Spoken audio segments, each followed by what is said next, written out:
And the weirdest thing I found about Australia, listen to this, folks. You can go into a supermarket in Australia and you can buy a cheese called coon cheese. Did you hear what I said? Coon cheese. It's advertised on the TV. Get your coon cheese, get your coon cheese. Admittedly, not by a black man doing that. That would be wrong. So I said to the Aussies, why is it called coon cheese? They got defensive. It's just a 9. It's just a fucking 9. Well, the Ku Klux Klan is a name. They don't sell pillowcases.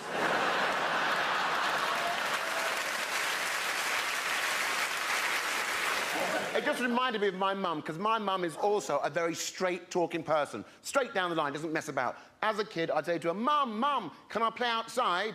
Shut up, bastard! Play outside, go upstairs and read a book. We had one book. The phone book. I'd say, Mum, Mum, can I have some pocket money? Shut up, bastard! Your pocket is for your hand. It's logical, right? But you know, the weirdest thing, right? My mum wouldn't breastfeed me. As a child, obviously. I don't mean in an adult baby fetish kind of way. I don't mean that. She told everyone, all the authorities, that I was lactose intolerant. Which is quite clever for back in the old days. And for years and years, I craved the taste of dairy products, wondering whether I'd get high or die. But that's not where you want to die. StevenKAmos is dead. How? Cheddar. What? Australia, goon. We won't talk about that. But my dad, on the other hand, he played mind games, right? He was the bad one of the family. Think back to when you were kids. Did your dad ever say this to you? If you are a naughty boy, the bogeyman will come and get you. Obviously, not in that voice. Your own dad's, right? I'm 7 years old. My dad has scarred me for life. That's why I wet the bed till I was 25. Dad, are you telling me that if I'm naughty, a strange man who lives upstairs is going to come down and take me away with no money or sweets changing hands? The fun is that? And he's your friend. My dad would say, if you are even naughtier, Jesus will come out of the closet and talk to you about genocide. Genesis, sorry.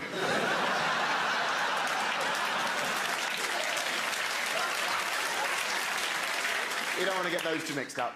But it's such a lovely image, isn't it? Jesus coming out the closet. Hi! And just for being a naughty boy, Phil Collins will go on to have a successful solo career. Genesis. What percentage of dispatch riders have put their genitals between their legs to see what it's like to be a woman? Maud, rule now, please.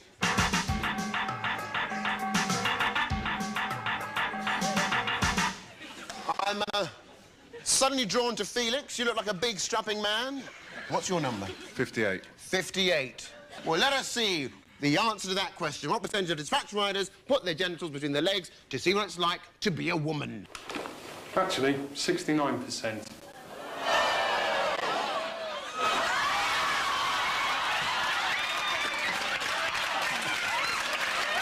The person standing behind him thought he had piles.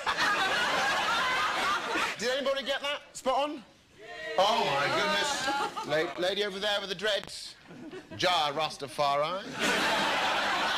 They're not real. What's your name, madam? I'm Kerry Joe. What? Kerry Joe. Kerry Joe. Yes. What's wrong with just Kerry? Meanwhile, what's been going on in Tesco car parks? It's not that dogging, is it?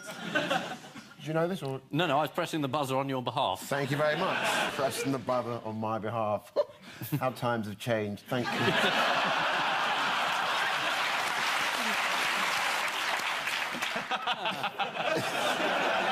Visions of Nigeria coming back. Isn't this is the story about the disabled elderly couple who was shopping, and apparently they had 2 hours in the car park, but apparently because they took too long shopping, they too were fined by Tesco.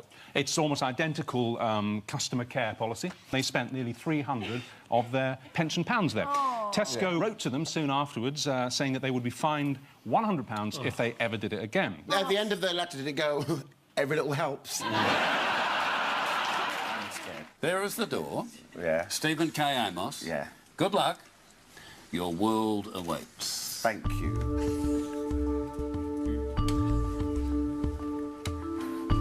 Thank God you're here. They're ready for the meeting. Oh, great, great.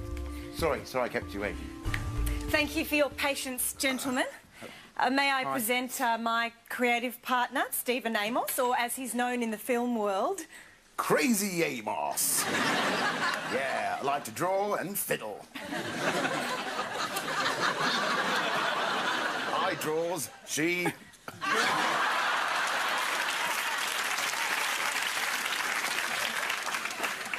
We have a very exciting concept to present. It's for an animated children's film that's going to blow Pixar out of the water, and one we think you're going to love. You are gonna love it. Pixar. What's it called? It's called, The Amazing Bongo Lover.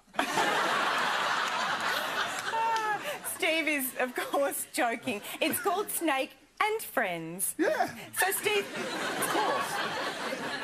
Why don't you give them the quick pitch? Quick pitch. Snake and Friends. Snake? We've all got one, lads. And they're all our friends.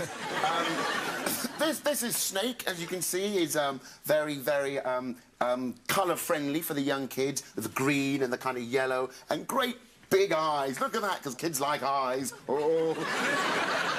Can I just ask, it's a children's movie about snakes? It's not just about a snake. Yeah. Okay. Friends. Do you really think children are going to warm to a bunch of deadly creatures? You say deadly, I see cuddly. You know, don't fight it. Ah. The thought that there were people in Jamaica who were willing to kill men because they were gay still weighed on my mind. The culture of hatred and threat was slowly beginning to get to me. But what happened next really shook me to the core. I ran into Ragaband, the Heavy Steppers, who were shooting a video up in the hills. From the voice of the one and only, murder to the child. My producer thought it would be safer if I stayed in the car while he interviewed them. Black people, if a black people be gay, that's really wrong, you see me? Must be man and woman, as me said, wrong in many ways still, because if be a batty man still, a dead you go dead still, or straight bullet or gunshot or them things still, you see me? If one of my friends don't power with still switch and turn a fish. I tell you straight, that's one way me think for a man turn fish. You see me? 6 foot deep, you see me?